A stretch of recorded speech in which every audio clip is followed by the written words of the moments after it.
Bismillahirrahmanirrahim. Assalamualaikum warahmatullahi wabarakatuh. Waalaikumsalam warahmatullahi wabarakatuh. Puji syukur kehadirat Allah Subhanahu wa taala yang telah memberikan kesempatan kita untuk bisa berkumpul di ruangan ini untuk mengikuti kegiatan yang saya buat, yaitu diseminasi budaya positif oleh Dunia Sari.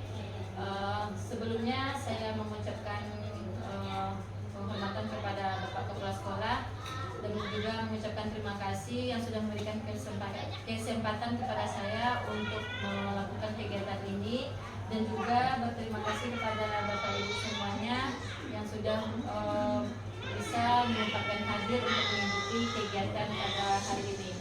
Selawat berikan salam atau sama-sama kita kirimkan kepada Nabi besar Muhammad SAW. Allahumma sholli ala sayyidina Muhammad wa ali sayyidina Muhammad. Baiklah Bapak Ibu, pada hari ini hari Rabu tanggal 22 Mei 2024 saya akan mendiseminasi materi yaitu budaya positif, di mana pada kesempatan ini saya sebagai CGP Rekognisi akan melakukan diseminasi ini di modul 1.4. Berharap Bapak Ibu semua hadir seutuhnya di ruangan ini agar kegiatan ini berjalan dengan lancar.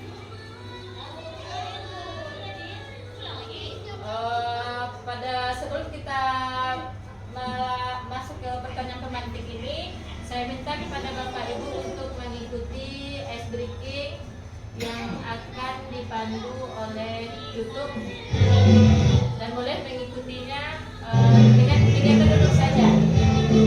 Oke. Ikuti Bapak Ibu tangannya.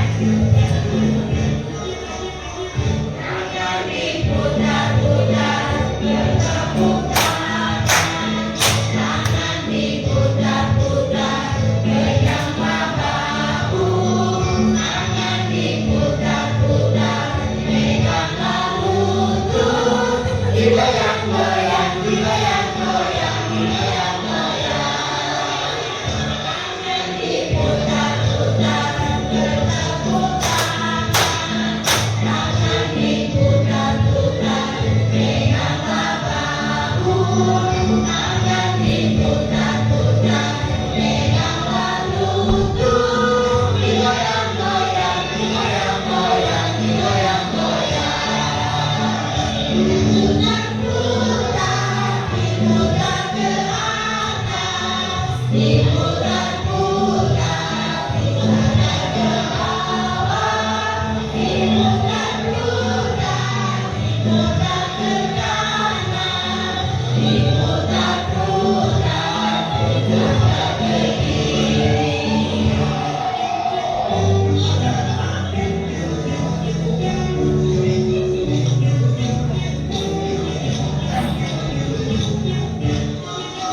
Tangan diputar-putar, bertepuk tangan. Tangan diputar-putar, peganglah bahu. Tangan diputar-putar, peganglah lutut. Digoyang-goyang, digoyang-goyang, digoyang-goyang. Tangan diputar-putar, bertepuk tangan. Tangan diputar-putar, peganglah bahu. Tangan diputar-putar, peganglah lutut. Digoyang-goyang, digoyang-goyang, digoyang-goyang. Diputar-putar, diputar ke atas. Diputar-putar, diputar ke bawah.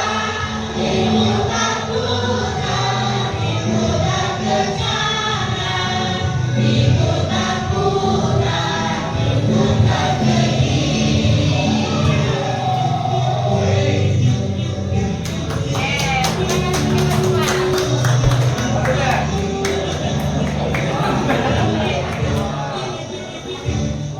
Oke, Baik. Terima kasih sudah mengikuti kegiatan SBM pada kesempatan ini. Sebelumnya bagaimana perasaan Bapak Ibu setelah kita mengikuti SBM tadi? Alhamdulillah sekali. Baik.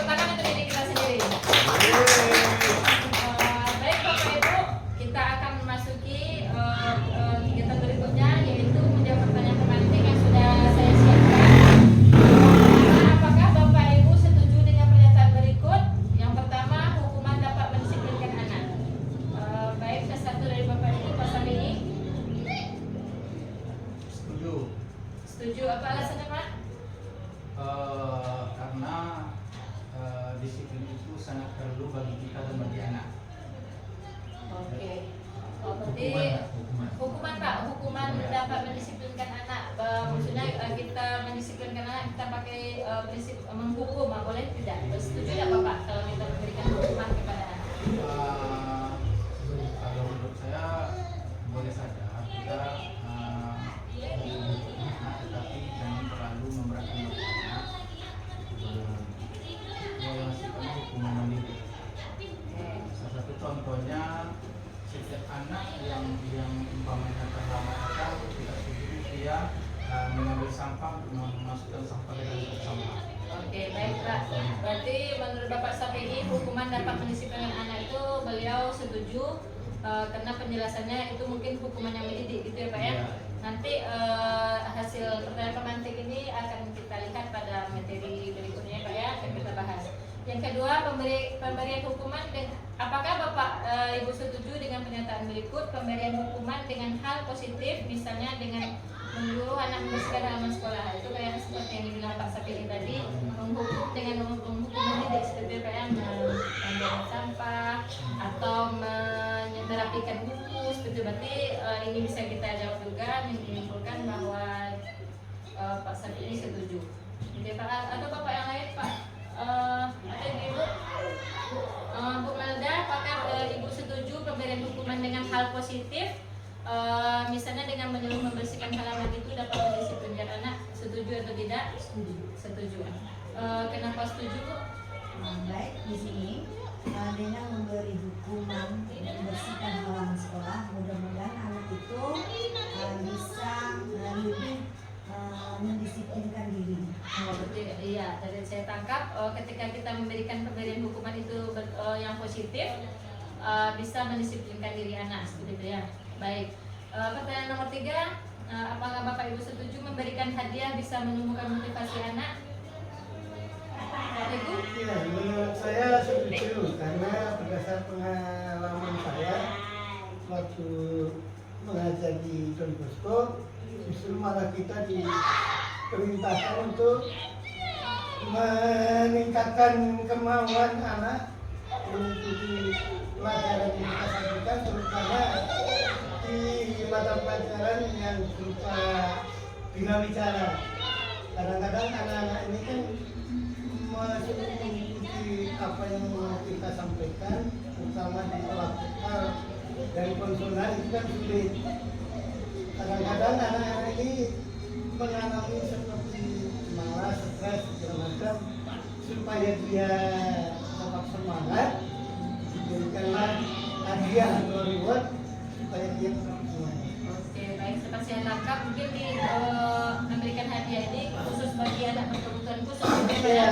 Karena kita berada di lingkungan berkebutuhan khusus, jadi hadiah untuk memberikan motivasi ini mungkin sudah sangat penting bagi mereka karena untuk menumbuhkan motivasi anak itu saya tangkap dari memberikan hadiah. Jadi maksudnya Pak dalam pertanyaan ini misalnya anak sukses melakukan sesuatu yang kita suruh, jadi kita berikan hadiah. Itu yang pertama. Yang kedua, misalnya anak juara 1, kita berikan hadiah. Nah itu kan yang lumrah diberikan oleh sekolah atau di guru-guru yang ada di sekolah seperti itu. Jadi di sini ada materinya Pak, pemberian hukuman dan hadiah itu seperti apa? Nanti kita lihat.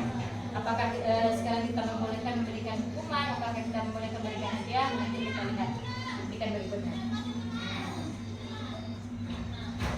Jadi di sini masuk kita pada konsep utama modul budaya positif, yaitu perubahan paradigma belajar. Jadi di sini Bapak Ibu di kurikulum Merdeka Belajar ini perubahan paradigma belajar ini sangat penting kita laksanakan. Kenapa? Karena sebelumnya kita belajar hanya metode ceramah saja. Nah, sekarang kita akan melakukan perubahan paradigmanya. Karena sekarang guru itu sebagai fasilitator, bukan sebagai melimpahkan ilmu itu untuk anak umum. Tetapi kalau karena kita berada pada sekolah luar biasa, itu saya rasa akan sangat berbeda dengan sekolah umum. Tetapi hal-hal yang kita ambil dari guru yang tidak mengajar berkebutuhan khusus, kita ambil. Contohnya seperti apa? Misalnya kita biasanya mengajarkan anak berkebutuhan khusus itu dengan metode itu saja, atau metode ceramah. Jadi itu kan tidak cocok dengan anak daripada zaman sekarang. Jadi paradigma berubahnya mungkin kita berinovasi, membuatkan media berdasarkan kebutuhan anak, selalu mengasesmen perubahan anak, itu yang akan kita lakukan. Seperti itu.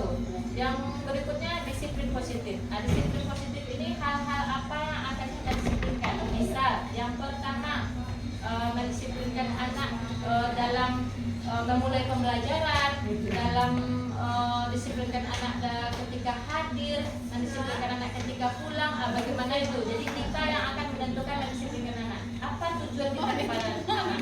Misalnya, anak bisa merapikan buku sendiri, itu yang kita tujuannya. Jadi kita mendisiplinkan, membuat disiplin positif itu kita buat kesepakatan kepada anak.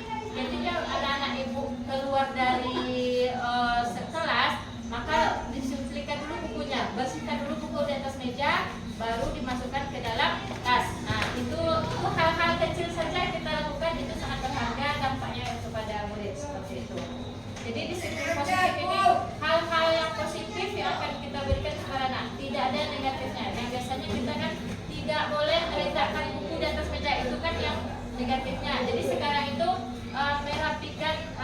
merapikan buku yang ada di atas meja, itu kalimatnya. Nanti kita yang biasanya kita buat kalimatnya yang negatif, tidak boleh, tetapi sekarang kita ubah dengan hal-hal yang positif. Nah, seperti itu.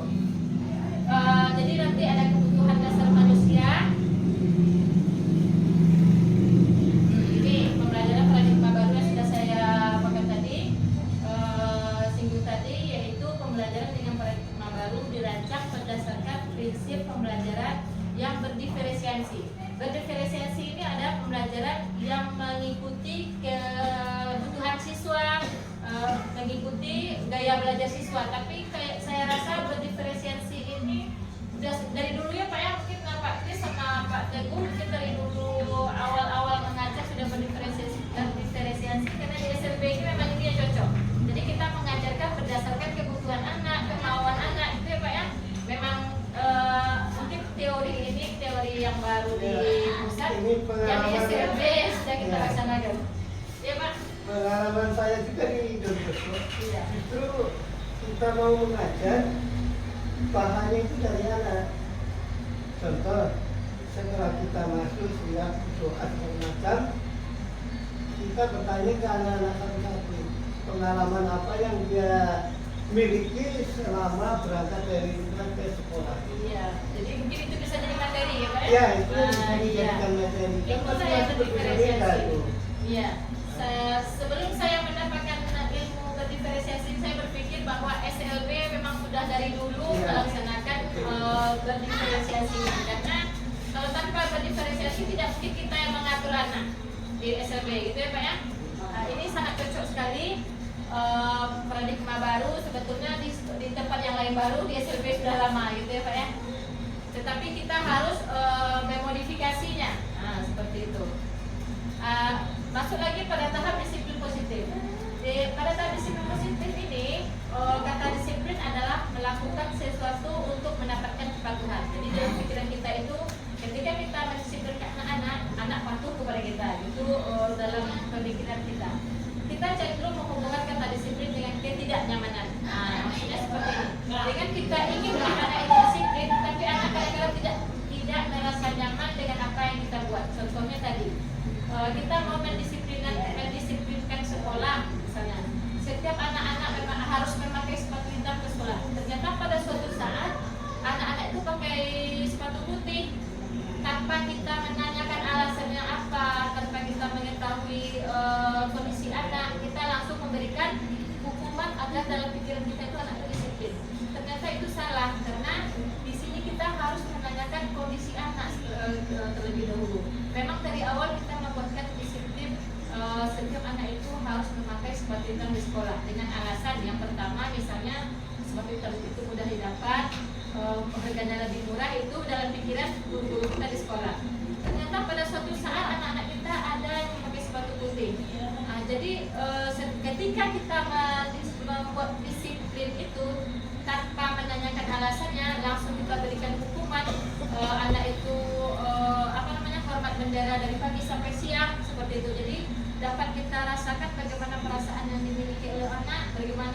mendongkolnya kepada kita, itulah yang hal negatif yang kita buat ketika kita mendisiplinkan anak dengan ketidakamanah.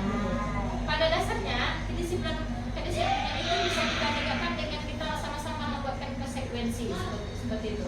Ketika kita sudah sama-sama berkonsekuensi dengan anak, ketika tidak memakai sepatu hitam, konsekuensinya akan berlari keliling lapangan. Itu misalnya dalam tanda kutip kita sudah merundingkan dengan anak terlebih dahulu, atau dengan memberikan menanyakan alasan anak mengapa tidak pakai sepatu hitam.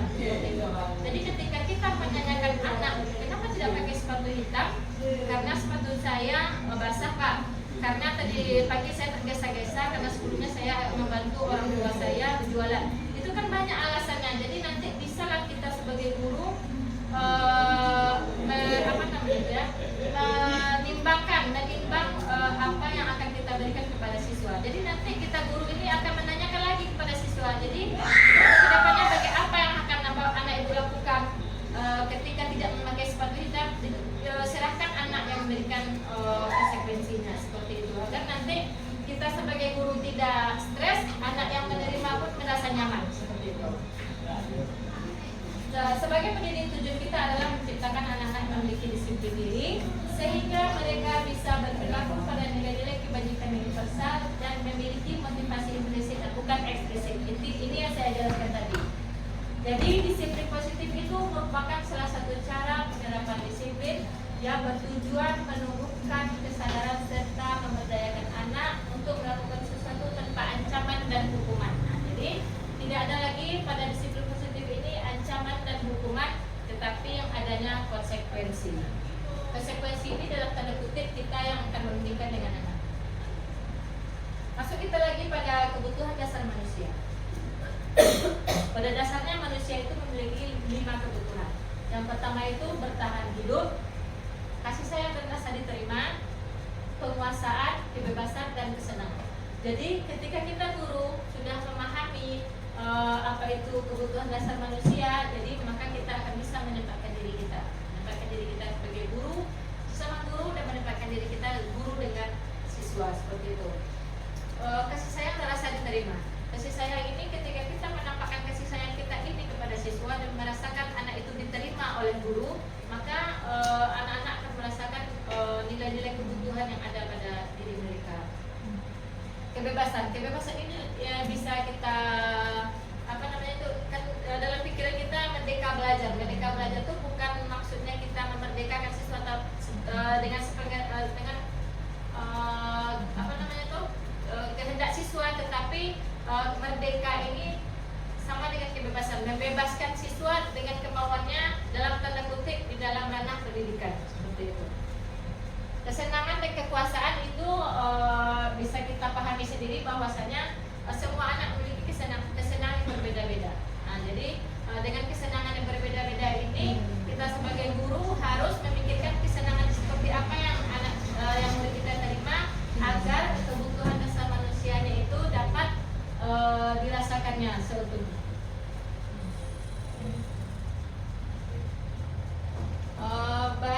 Masuk kita lagi pada motivasi perilaku manusia. Motivasi ini merupakan dorongan yang timbul pada diri seseorang secara sadar atau tidak sadar untuk melakukan suatu tindakan dengan tujuan tertentu, menghindari ketidaknyamanan hukuman. Seperti murid melakukan disiplin diri karena ia takut dihukum, ini merupakan motivasi eksternal. Nah, jadi yang kita bahas tadi, ternyata hukuman itu merupakan motivasi eksternal saja. Nah, seperti itu.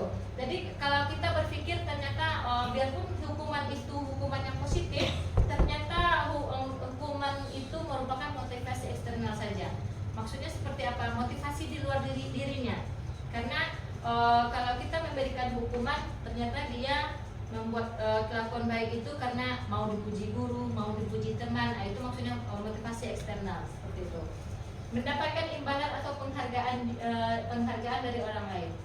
Murid melakukan disiplin diri karena ia ingin mendapatkan imbalan, merupakan motivasi eksternal. Nah, ini juga kalau kita memberikan imbalan kepada murid itu ternyata hanya motivasi eksternal saja. Jadi ketika kita memberikan imbalan, ternyata murid itu melakukan kegiatan yang baik itu karena mengharapkan imbalan. Nah, seperti itu. Jadi kalau kita menghargai nilai-nilai kebajikan diri sendiri, murid melakukan disiplin diri karena sadar akan nilai kebajikan dirinya. Ini merupakan motivasi intrinsik. Jadi kalau kita melakukan disiplin itu karena kesadaran diri sendiri anak, inilah yang merupakan motivasi dari dirinya sendiri. Jadi kita melakukan sesuatu agar anak itu bisa sadar dengan dirinya, maka lakukanlah motivasi yang intrinsik. Contohnya seperti apa? Jangan kita iming-imingkan anak dengan hukuman atau dengan penghargaan. Sadarkan dia kalau itu memang penting bagi dirinya. Nah, seperti itu. Contohnya seperti apa? Misalnya anak membuang sampah pada tempatnya. Jadi ternyata pada suatu saat itu anak tidak membuang sampah pada tempatnya. Jadi kita guru ini apa posisinya? Posisi kita itu adalah posisi sebagai menyadarkan siswa bahwasannya membuang sampah itu tidak baik dibuang tidak pada tempatnya. Iya. Jadi tugas kita itu adalah menimbulkan atau memunculkan motivasi intrinsik anak agar kesadaran dirinya itu memang benar-benar ada, bukan kena imbalan dan hukuman seperti itu.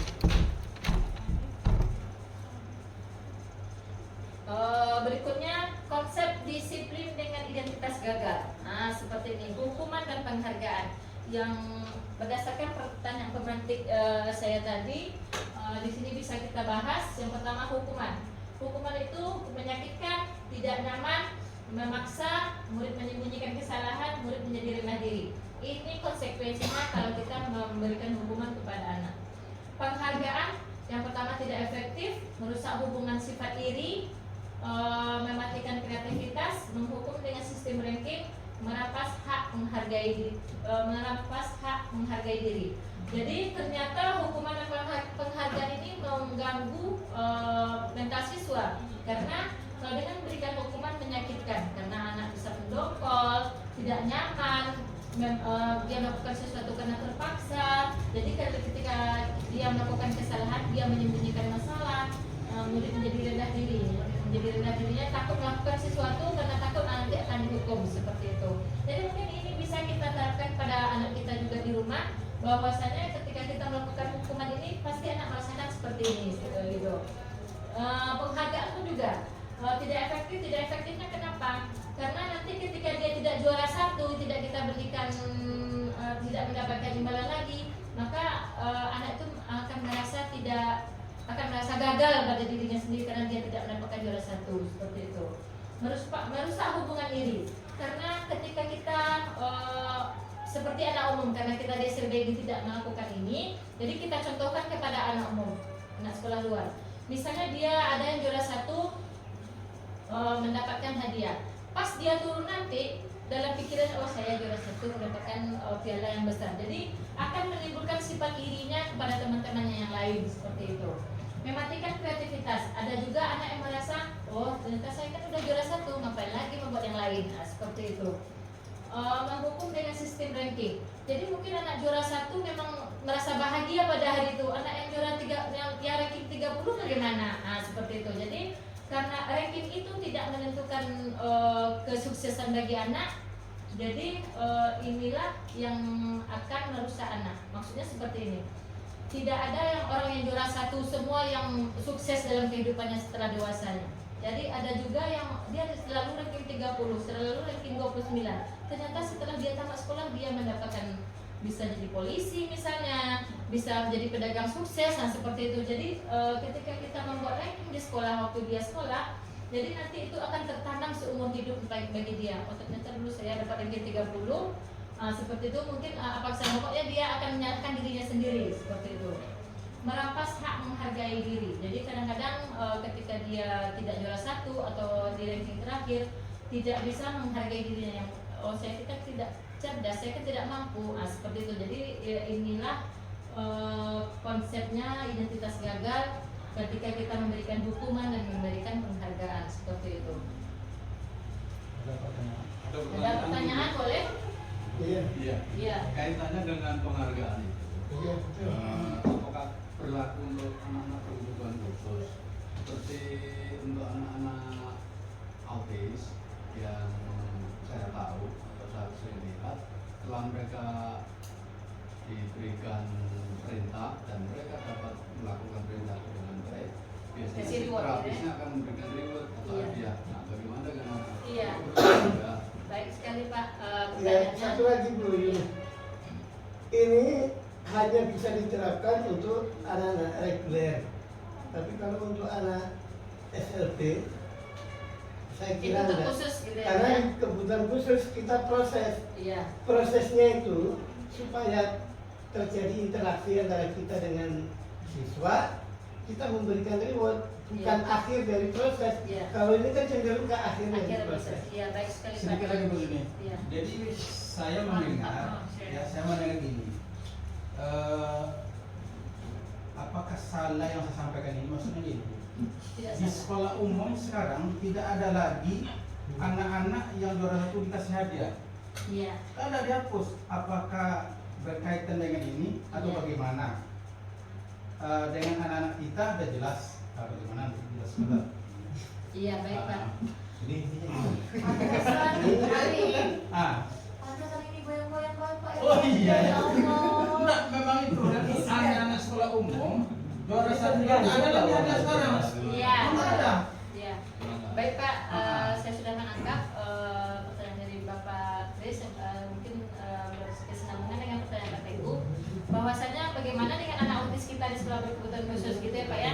Jadi saya juga sudah memikirkan ini Pak, karena anak kita kalau apalagi anak autis memang harus itu menimbulkan motivasinya gitu ya Pak, ketika anak mampu untuk mengangkat tangannya saja atau mengangkat jempolnya saja, karena anak angkat jempol kanan, jempol kiri, telunjuk kanan, telunjuk kiri.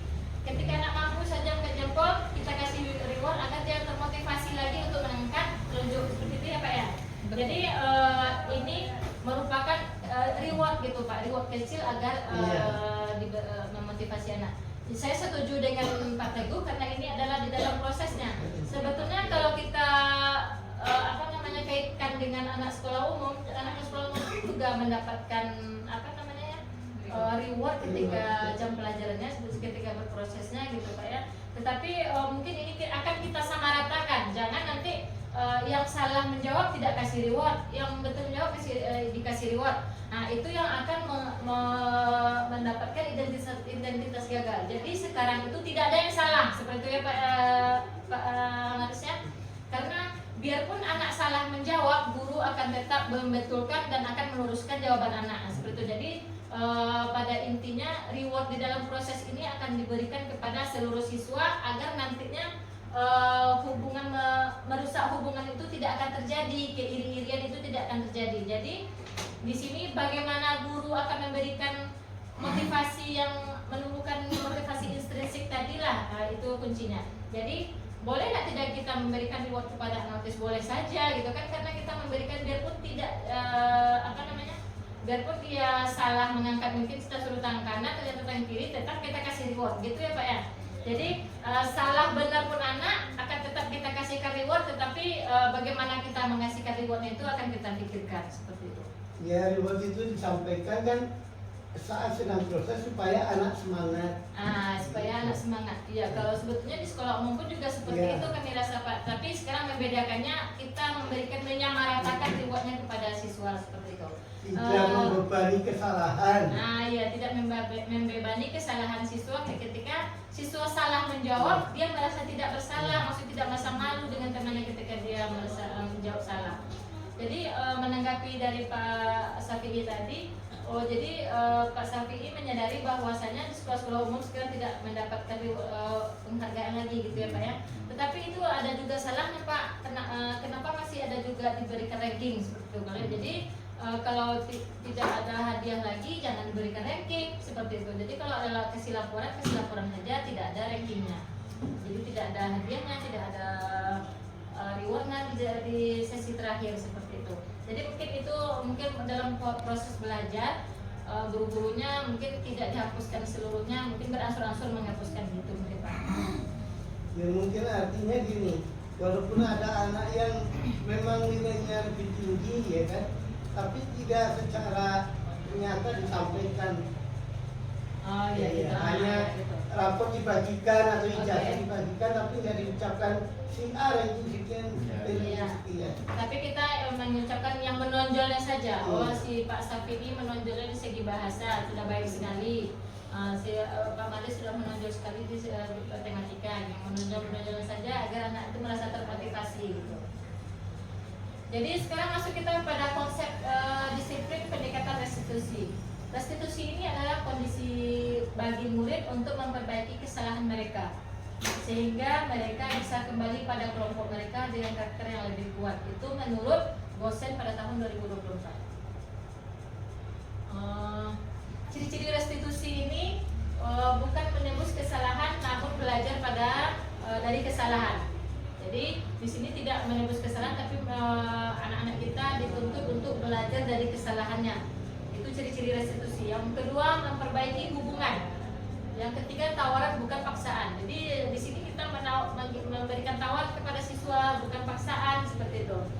Yang berikutnya, menuntut untuk melihat ke dalam diri, mencari kebutuhan dasar yang mendasari tindakan, fokus pada karakter bukan tindakan, menguatkan dan fokus pada solusi. Ini maksudnya seperti ini. Kalau ketika melakukan restitusi, ini mungkin berguna bagi Pak Zakaria besok kalau ketika sudah di sekolah umum.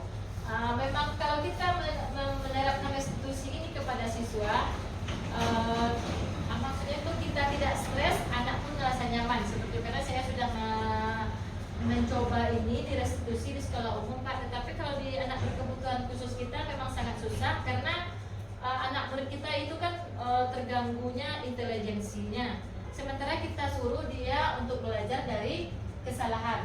Karena saya juga melakukan mencoba pada anak tunagrahita, tunanetra yang mengalami gangguan intelijensi. Ketika saya menanyakan kesalahan, dia tidak menjawab dengan tepat seperti itu.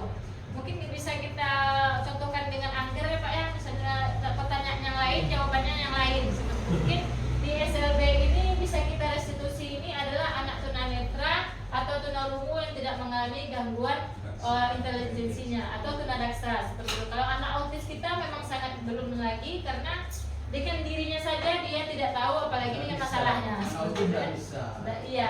Jadi ini Pak Zek bukan menembus kesalahan namun belajar dari kesalahan sendiri. Jadi ketika misalnya Pak Zakaria besok sudah ke sekolah umum, ternyata anaknya ada yang merokok seperti itu kan, atau ada anak yang terlambat ke sekolah, ada anak yang cabut, itu kan permasalahan yang ada di sekolah umum gitu kan. Jadi ketika kita menerapkan restitusi ini, kita menanyakan kepada siswa kenapa seperti itu, apa alasannya, hal apa yang memotivasi anak bapak dengan melakukan merokok seperti itu. Ternyata jawaban nanti saya stres Pak, enak merokok kayak gitu jawabannya. Jadi kalau anak bapak stres melakukan merokok itu, jadi nanti hal yang berbahaya apa yang akan anak bapak terima. Jadi kita yang memancing pertanyaan, dia yang memikirkan permasalahan dan nanti memikirkan juga nanti bahaya, dan nanti akhirnya dia akan memikirkan menyelesaikan masalah. Misalnya hal yang berbahaya apa yang akan anak ibu lakukan jika merokok. Kalau baiknya saya hilang stres saya, kalau bahayanya nanti paru-paru saya yang sakit itu misalnya. Jadi ketika anak bapak paru-parunya sakit, nanti siapa yang akan resah, siapa nanti akan sedih, orang tua saya Pak. Jadi kalau orang tua yang sedih bagaimana? Senang nggak anak bapak kalau orang tuanya sedih? Tidak Pak. Jadi kembalikan ke awal lagi. Jadi kalau orang tua yang tidak takut orang tuanya sedih, apa yang akan anak bapak lakukan? Nanti saya tidak akan merokok lagi, nanti itu ujungnya. Jadi memang restitusi ini kita yang memancing pertanyaan, anak yang kita kembalikan untuk memecahkan masalahnya sendiri. Jadi ketika anak dapat menyelesaikan masalahnya dan dia berkonsekuensi dengan kita. Jadi besok saya berjanji Pak tidak akan merokok lagi. Jika saya merokok lagi akan saya lakukan. Apa yang anak ibu lakukan? Saya akan. Dia akan memikirkan. Jadi kalau dia kedapatan lagi dia merokok, konsekuensi yang kemarin yang kita berikan kepada dia. Jadi dia tidak merasa bersalah dan memang bertanggung jawab dengan kesalahannya sendiri seperti itu. Ini adalah restitusi. Jadi restitusi ini sudah saya coba ke anak berkebutuhan khusus. Yang berhasil saya rasakan itu hanya pada WNI. Memang ini intelijensinya bagus, komunikasinya bagus, nah seperti itu. Jadi tercapai apa yang kita inginkan. Tetapi kepada Fadila yang memiliki gangguan intelijensi, jadi dia menjawabnya itu ngawur gitu. Jadi apa yang kita tanyakan bukan itu yang dijawabnya. Raffi yang susah Bu, Raffi. Raffi dia juga. Disuruh melarang bawa handphone, dia bawa lagi. Iya gitulah. Satu hari aja. Ah, HP-nya tinggal lagi. HP tambah lagi. HP-nya ditambahnya lagi gitu ya Pak ya. Jadi mungkin pada anak berkebutuhan khusus kita di sekolah mungkin itu spesial ya, kita sebagai guru yang memilih siapa yang bisa direstitusi. Mana yang tidak bisa mungkin kita lah yang mencari solusinya sendiri seperti itu ya Pak ya. Jadi 5 posisi kontrol ini yang pertama penghukum, pembuat rasa bersalah, menjadi teman, pemantau, dan manajer. Ini adalah 5 posisi kontrol kita sebagai guru. Yang kita sebagai restitusi anak, ini yang akan kita terapkan. Apakah kita sebagai penghukum, pembuat rasa bersalah, teman, pemantau, atau manajer? Nanti kalau sebagai penghukum, nanti bagaimana siswa kita merasakan kita? Misalnya, kalau kita menempatkan posisi kita pada penghukum, patuhi aturan sekolah, berdiri di depan kelas. Jadi kalau kita memposisikan diri kita sebagai guru penghukum, apa yang akan dirasakan oleh anak? Seperti tadi, mendokol, tidak mau mendengarkan orang guru, melakukan sesuatu tanpa paksaan, dengan paksaan, itulah jadinya. Yang kedua, membuat rasa bersalah. Misalnya seperti ini, barangkali bu guru harus memberitahu kamu, bu guru kecewa dengan kamu. Jadi kan ini membuat merasa bersalah murid dengan siswa. Jadi bagaimana nanti perasaan siswa? Jadi perasaan siswa itu merasa sedih sekali gitu. Jadi kalau kita memposisikan memposisikan diri kita sebagai teman, ayolah yang tertib, buat bu guru bangga, kali ini tidak kamu salah. Nah jadi kalau kita memposisikan sebagai teman, jadi hari ini boleh anak ibu salah, besok bagaimana lagi? Jadi gitu. Jadi mungkin yang lebih efektifnya di 5 posisi kontrol kita itu kita berada pada posisi teman atau pemantau. Pemantau ini kamu sudah melanggar apa peraturan negosiasinya. Jadi pemantau ketika kita sudah melakukan restitusi, sudah membuat konsekuensi dengan anak, kita tinggal memantau lagi. Jadi apa konsekuensi yang kemarin jika bapak anak ibu melakukan kesalahan? Seperti itulah. Jadi kita hanya memantau saja. Yang lebih bagus lagi sebagai posisi sebagai manajer. Adakah kamu tahu kesalahanmu? Kira-kira bagaimana kamu akan memperbaiki kesalahan? Jadi kalau kita memposisikan diri sebagai manajer, jadi kita hanya menanyakan apa itu permasalahan dan bagaimana mereka menyelesaikan masalahnya itu sendiri seperti itu. Selanjutnya yaitu keyakinan kelas. Keyakinan kelas, mengapa keyakinan kelas, mengapa tidak peraturan kelas? Nampak nggak samar-samar atau mata saya? Sama-sama ya Pak? Enggak, kata Bapak berarti. Nampak ya? Nampak ya? Saya nampak juga sih Mas nampak. Dalam sebuah peraturan Nampak. masih bagus. Saya masih nggak tahu. Kenapa Pak? Mengapa keyakinan kelas, mengapa tidak peraturan kelas? Coba baca Pak. Coba baca Bu Ika. Mengapa? Dalam sebuah peraturan berkendara khususnya roda 2, mengapa kita diwajibkan mengenakan helm saat mengendarai sepeda motor? 2. Dalam protokol kesehatan, mengapa kita diwajibkan menggunakan masker dan mencuci tangan setiap saat? Jadi kalau kita merujuk dalam pertanyaan ini kan seperti polisi yang mewajibkan kita memakai helm gitu kan, memakai ketika protokol kesehatan kemarin itu mengapa kita diwajibkan memakai masker? Sebetulnya itu kan untuk kenyamanan kita sendiri gitu sebetulnya kan. Jadi berkaitan dengan keyakinan kelas, mengapa tidak peraturan kelas? Kalau kita buat peraturan kelas, maka untuk kesadaran kenyamanan diri kita memakai helm saja tidak mau kita memakainya, itulah istilahnya kan. Tapi kalau kita membuatkan keyakinan kelas, maka akan tumbuhlah kesadaran bagi diri kita sendiri. Contohnya seperti ini. Keyakinan kelas, kalau keyakinan kelas datang tepat waktu. Kalau peraturan kelas tidak boleh datang terlambat. Itu kan yang di peraturan kelas itu kita guru yang membuatkannya tanpa ada keterlibatan seorang murid. Gitu. Kalau keyakinan kelas kita bersama-sama membuat keyakinannya. Apa yang akan kita sepakati di dalam kelas. Ini juga bisa kita terapkan di sekolah.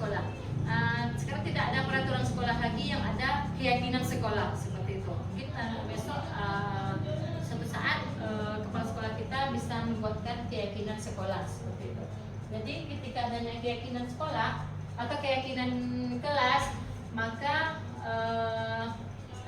kesadaran diri seorang siswa itu akan tumbuh. Ketika kita membuat peraturan kelas, maka ketakutan yang ada pada murid seperti itu. Kalau menurut konsep tahun 1998, sebuah keyakinan akan lebih memotivasi seseorang secara intrinsik atau dari dalam.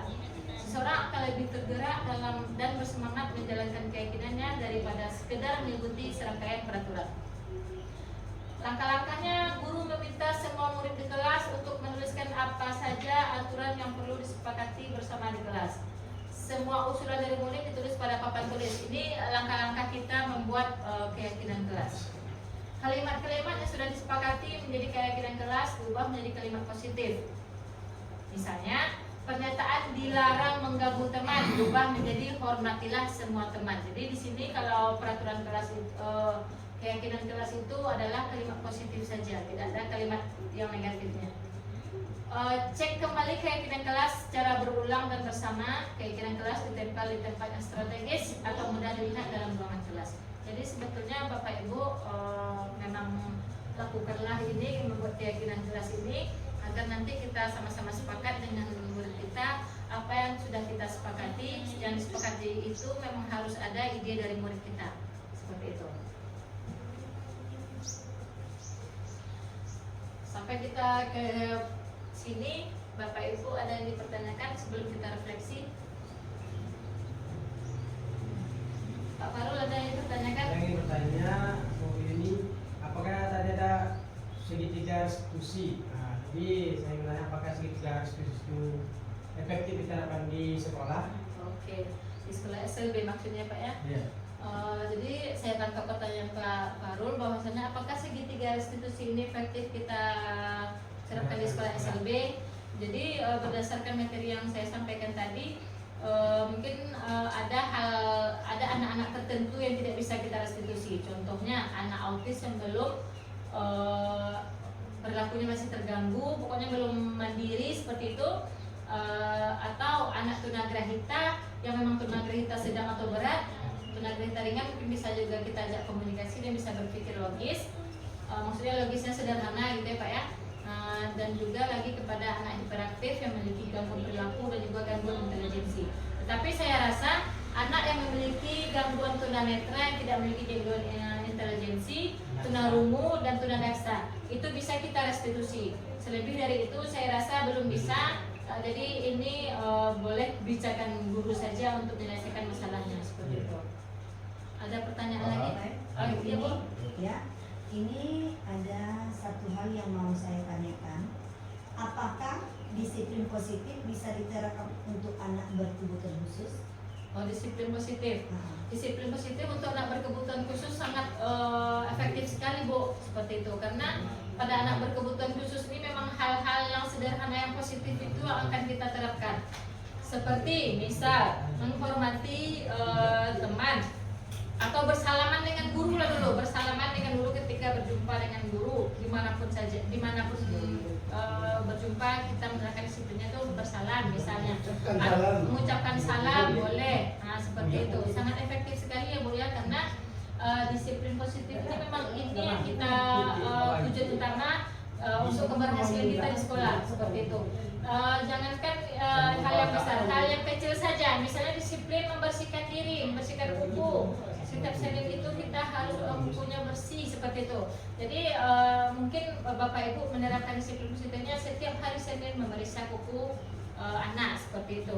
Jadi bedanya dengan kita dulu, siapa yang panjang kukunya kita tokok dengan anak itu yang dulu. Jadi kalau sekarang tidak lagi, siapa yang kukunya panjang masih panjang pada hari Senin apa yang kita lakukan. Nah itu yang membedakan dulu dengan yang sekarang seperti itu. Baik Bu Mel. Oke. Berikutnya ada pertanyaan lagi? Tidak ada pertanyaan. Masuk kita pada refleksi hari ini. Yang pertama refleksinya yaitu bagaimana perasaan Bapak Ibu dalam mengikuti kegiatan hari ini. Pak Masna. Senang. Oh, Ya menurut saya dengan adanya kegiatan ini kita dapat menambah wawasan, menambah ilmu, dan menambah pengetahuan yang bisa meningkatkan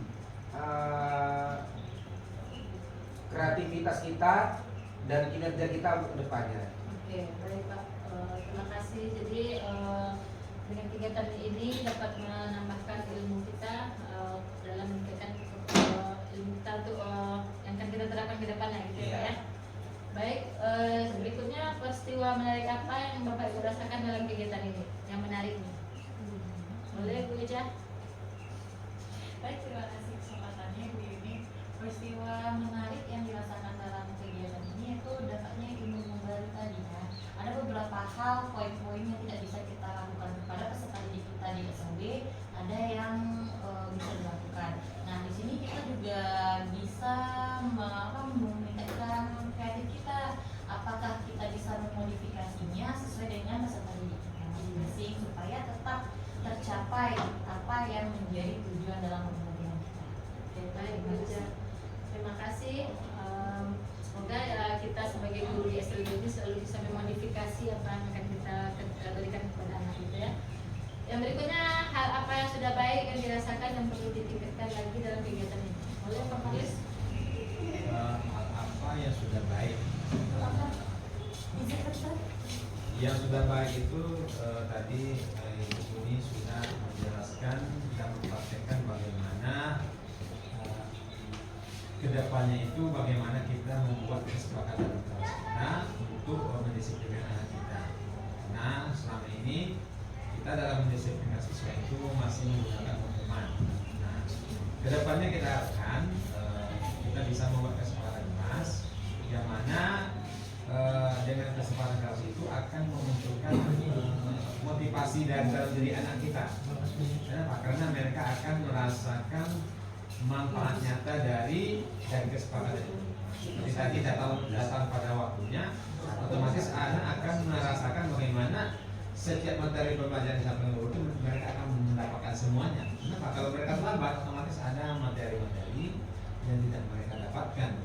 Jadi kalau kita masih menggunakan hukuman, nah itu tadi yang menyebabkan dampak-dampak negatifnya seperti tekanan, Yang perlu ditingkatkan Bapak? Jadi perlu ditingkatkan tidak ada lagi ini, semoga ada lagi ilmu baru yang akan diperkenalkan kepada kita semua. Baik Pak, terima kasih atas refleksinya pada kegiatan hari ini. Kita sudah menghabiskan materi. Karena waktu masih ada 15 menit lagi, saya sekarang di sini akan meminta Bapak Ibu untuk mendemonstrasikan bagaimana membuatkan keyakinan kelas.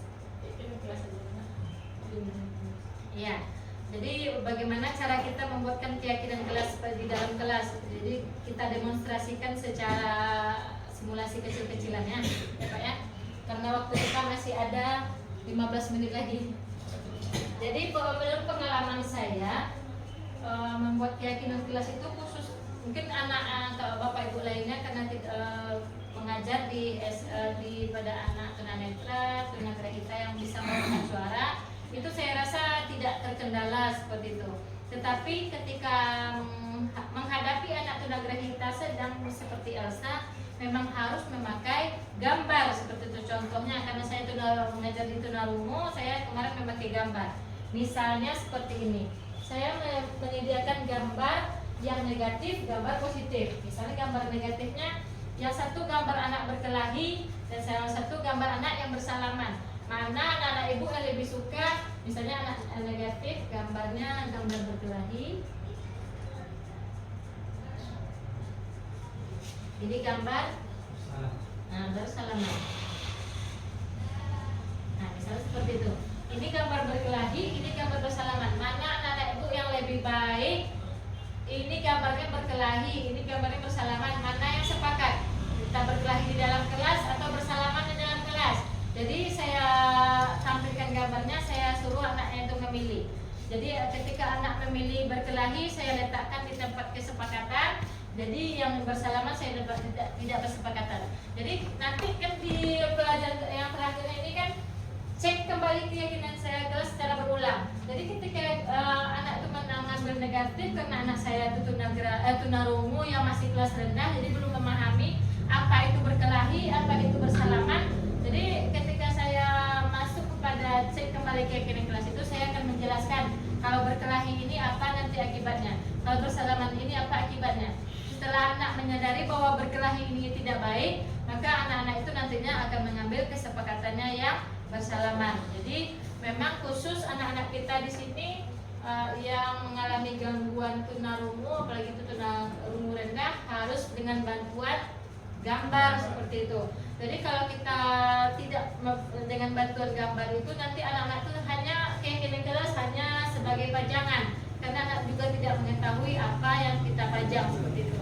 Jadi lebih bagusnya lagi nanti gambar ini juga dipajang sesuai juga dengan kalimat di bawahnya, agar nanti anak itu melihat hal-hal apa yang kita telah yakini seperti itu. Karena anak tunarungu ini kan memang anak yang pemata, maksudnya itu dia sukanya melihat saja seperti itu, karena dia mengalami kondisi gangguan bicara, maka juga akan mengalami miskinnya kosakata untuk pemahaman seperti itu. Jadi memang harus dibantu dengan gambar seperti itu. Jadi mungkin anak-anak yang kelas rendah pun juga akan dibantu dengan gambar agar nanti keyakinan kelas yang kita buat itu dapat efektif gitu.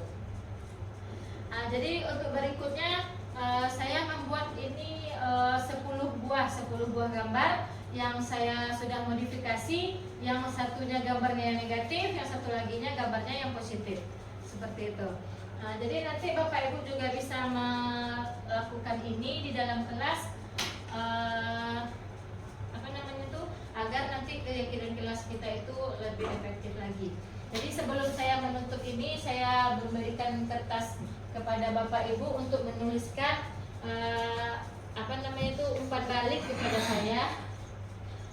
Umpan baliknya boleh tidak dibuatkan nama, boleh dibuatkan nama, agar nanti saya bisa mengevaluasi diri hal-hal apa yang bisa saya perbaiki lagi seperti itu. Umpan baliknya boleh kritikan, boleh tanggapan terserah Bapak Ibu, apa yang Bapak Ibu berikan umpan balik kepada saya dalam melakukan kegiatan selama saya berkegiatan berdiseminasi ini seperti itu. Jadi untuk kegiatan berikutnya Bapak Ibu silahkan membuatkan umpan balik kepada saya, Pak, agar saya bisa mengevaluasi diri untuk menjadi lebih baik lagi.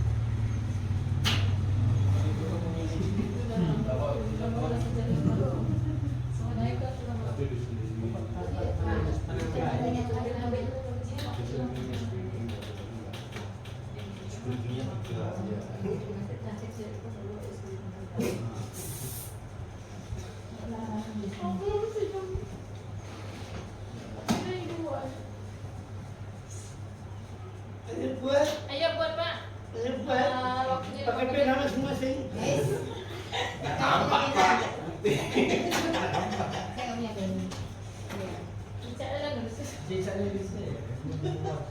Ada pena Pak, di pena Pak.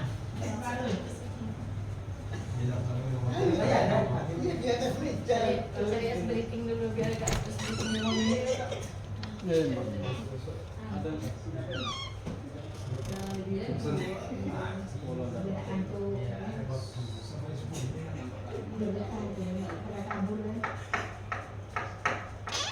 Duduk capek juga.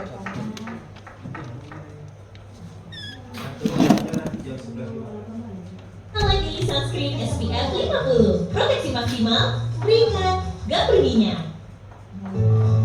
Sahabat itu bisa bikin kita happy.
Hah?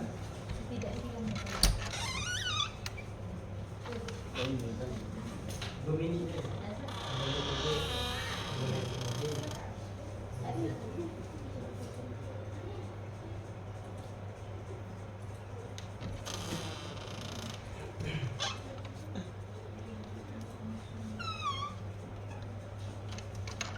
Berarti itu.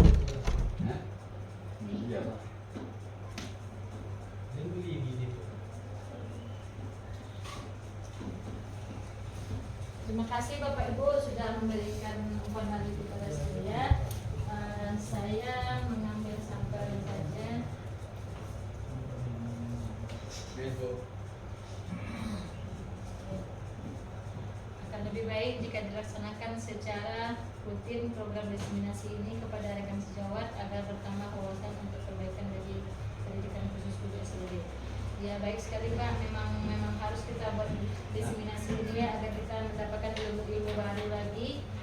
Karena sekarang pada zaman sekarang ini ilmu ini memang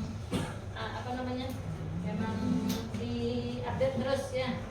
Jadi kita di SLB ini memang nanti kita minta petunjuk kepada kepala sekolah agar satu semester itu berapa kali kita diseminasi agar ilmu kita bertambah terus gitu ya Pak ya. Terima kasih sekali arahannya dan masukannya. Semoga dengan umpan balik ini kita mendapatkan yang lebih baik lagi ke depannya itu ya Pak ya.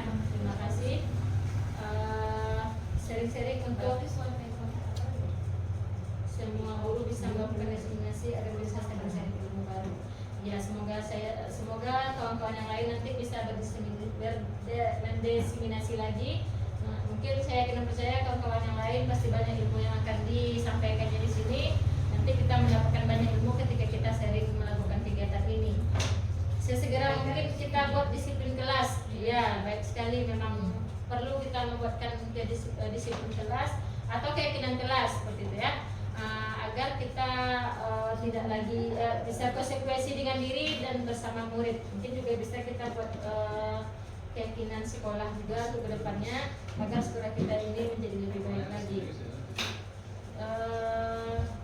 Ini kedepannya saya mengharapkan pemateri berbicara lebih lambat dan menyampaikan sehingga lebih mudah diikuti. Terima kasih sekali untuk masukannya. Ini sangat berharga bagi saya. Bisa mengevaluasi saya dan juga bisa melakukan yang terbaik lagi untuk kedepannya. Yang berikutnya usulan kedepannya kita buat contoh kelas yang menerapkan keyakinan kelas sebagai contoh di sekolah kita. Iya. Nanti kita akan buat contohnya mungkin masing-masing kelas nanti kita buat keyakinan kelasnya agar kita seirama rapi di sekolah kita. Semua kelas akan kita terapkan bagaimana cara membuat keyakinan kelas. Jadi nanti di setiap kelas itu sudah ada keyakinan kelas lagi, keyakinan kelas bukan peraturan kelas lagi. Terima kasih Bapak Ibu sudah membuat umpan balik kepada saya. Semoga ini bisa menjadikan saya lebih baik lagi. Sebelum saya menutup, boleh kita ice breaking dulu lagi.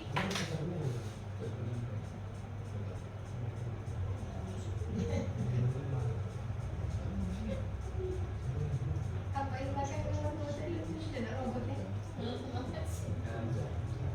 Ada suaranya Pak. Dulu terakhir Udah connect belum?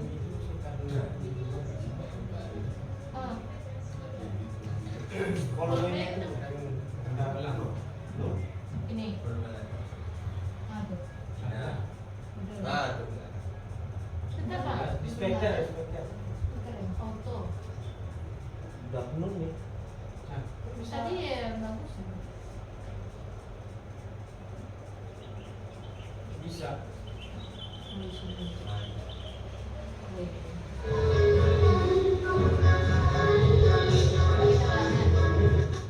Kita dan saudara. Baik, gede Bapak Ibu.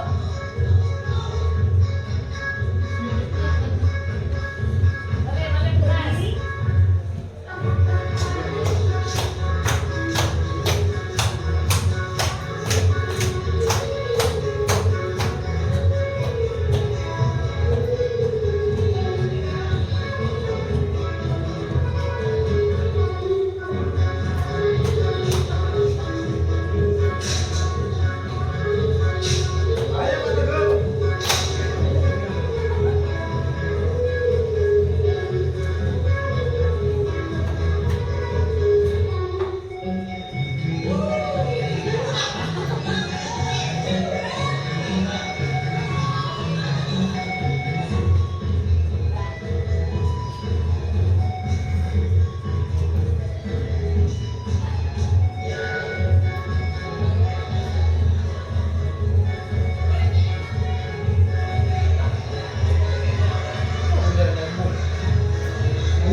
Ini adalah contoh keyakinan kelas yang ada di kelas saya. Dan ini contoh segitiga restitusi yang saya lakukan pada anak tunanetra yang memiliki gangguan intelijensi.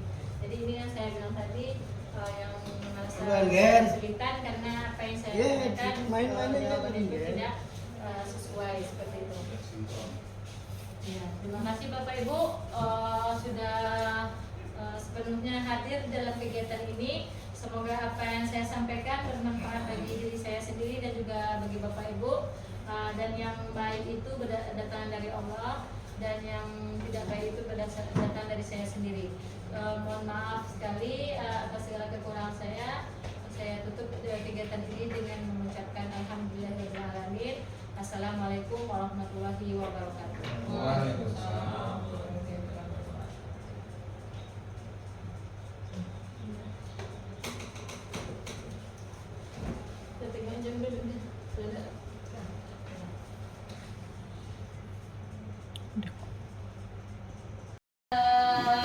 Selamat, selamat pagi.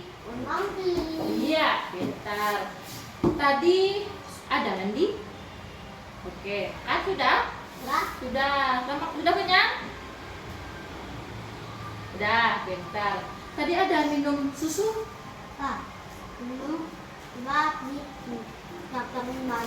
Jajan 5.000. Oke. Sebelum kita belajar, 10.000. Oke, simpan dulu ya, simpan duitnya dulu. Sebelum belajar kita berdoa dulu ya. Oke, berdoa. Bismillahirrahmanirrahim. Rabbi zidni ilman warzuqni fahman. Amin. Oke. Sekarang kita akan membuat kesepakatan kelas bersama ya. Jadi setelah kita membuat nanti kesepakatan kelas, besok harus mensepakati kesepakatan yang kita buat. Nanti Ibu ada gambar. Anak-anak Ibu nanti melihat menjelaskan apakah itu betul atau salah. Nanti pilih ya. Ibu sudah ada gambarnya. Nah, ini. Apa ini ya? Ini mendengarkan penjelasan guru. Betul atau salah? Ya. Setuju atau tidak? Setuju? Setuju. Lihat ini lagi. Ini tidak mendengarkan penjelasan guru. Setuju atau tidak? Tidak. Sekarang gimana? Apa? Setuju atau tidak? Apa? Oke, Habil? Oke. Jadi ini mana yang dipilih nih? Pilih yang mana? Oke, Ardi coba tempelkan ke depan. Di mana? Mau pilih yang mana?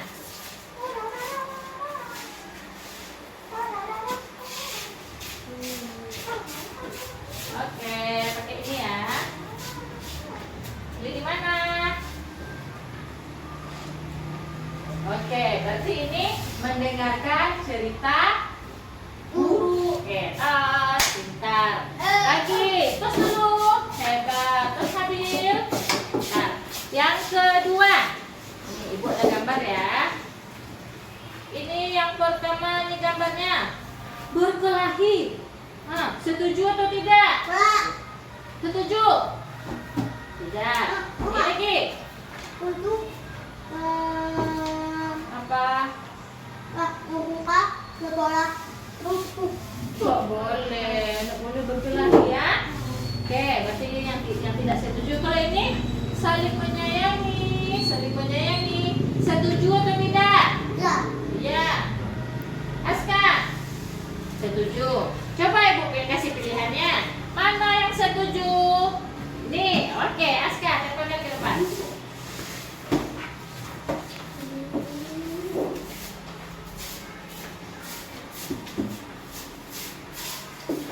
Aska tempelkan ya.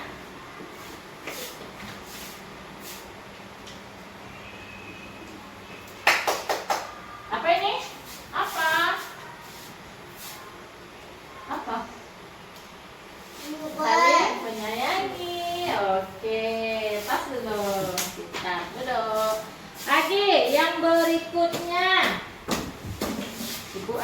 pilihan? Oh, iya. Ini datang tepat waktu. Nah, tidak setuju atau tidak? Boleh, setuju. Setuju. Kalau ini datangnya lama, terlambat dia. No. Setuju atau tidak? Apa? Tidak setuju. Oke, jadi aku kasih pilihan ya. Mana yang ini. Oke, habis lagi ya.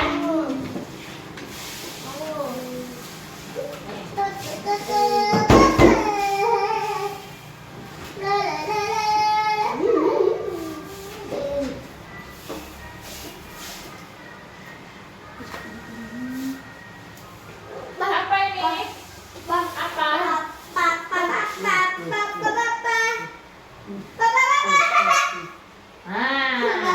Sekolah di sini tepat waktu. Iya.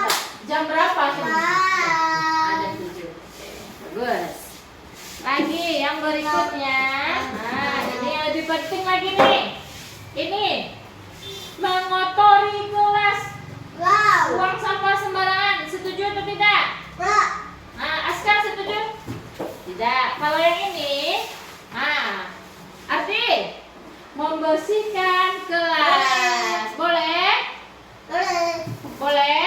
Boleh. Nah, ini yang mana yang disepakati nih? Ini, coba lihat dulu yang mana? Yang mana? Yang mana? Yang bagusnya yang mana? Ini atau ini yang bagusnya? Yang bagus. Aska dulu perhatikan yang bagus yang mana? Nih, mana yang bagus nih? Yang mana tuh? Ini membersihkan kelas. Kalau ini mengotori kelas, buang sampah sembarangan. Yang mana? Yang mana? Boleh. Kalau Aska mana? Ini si Aska. Ini. Ya, pasangkan dulu. Lupa Aska. Oke, Ardi ini nanti ya. Boleh, ini Ardi nanti ya. Ini ya. Oke. Apa? Sini aja ya. Oke, nah itu pasangkan depan. Apa?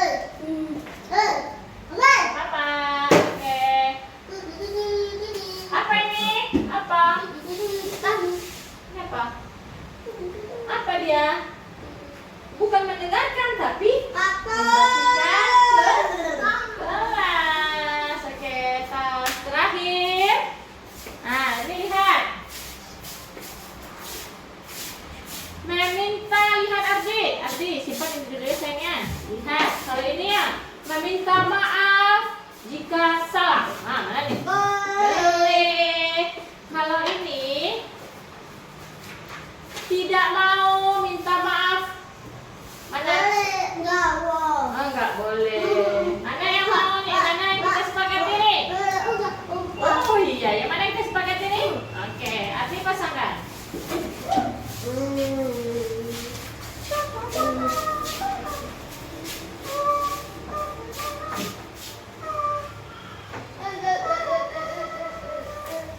Nih, sampai makan ya. Oke, gimana lagi? Sini aja lah, sebelah sini ya. Oke, ini yang kita sepakati. Apa dia ini? Artinya apa? Apa? Boleh apa dia? Meminta maaf. Oke, tas dulu. Pintar. Jadi lihat, berarti ini bantu ibu yang mana nih lawannya? Ini ya. Nih, taruh di sini. Ini.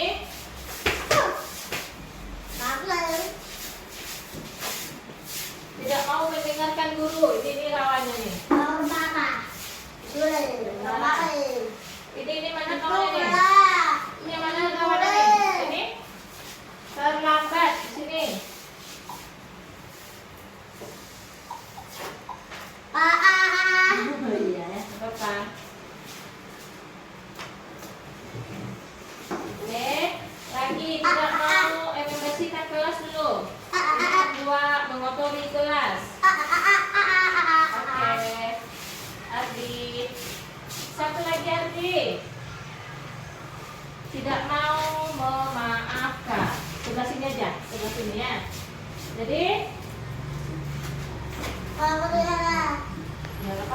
kasih. Coba di tengah merahnya aja ya. Oke, terima kasih Ton. Jadi lihat ke depan semuanya. Belum bagus lagi adik. Ya, ini kesepakatan kelas yang kita buat. Tunggu dulu sayang, dulu nak. Ya, nanti kita tulis ya. Nih, kita sepakat yang pertama mendengarkan guru berbicara atau menjelaskan. Yang kedua saling menghargai, saling menyayangi, saling menghargai, oke? Yang ketiga datang ke sekolah tepat waktu jam 7, oke? Nih membersihkan kelas. Kalau ini meminta maaf jika kita salah. Nah, coba lagi, coba. Ambil ini apa nih? Bagus ini. Oke, kalau ini? Iya, bagus ini. Iya, pintar. Kalau ini? Ya, oke. Ini yang tidaknya nggak boleh ya. Kita tidak boleh. Ini apa? Tidak boleh apa?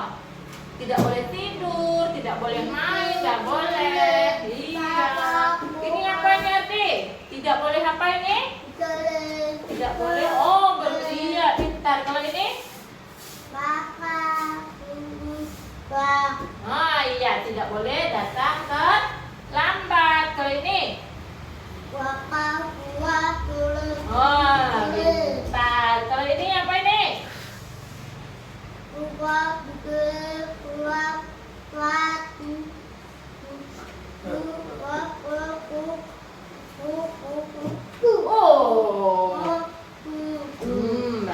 Kalau kita berkelahi, kalau kita salah, tidak boleh tidak mau memaafkan. Harus kita maafkan. Jadi kita memaafkan jika ada salahnya. Berarti ini tidak boleh ya? Tidak boleh. Kalau ini boleh. Pas banget ya. Nah, ibu buang saja ini. Nah, ibu buang saja ini ya. Ibu buang.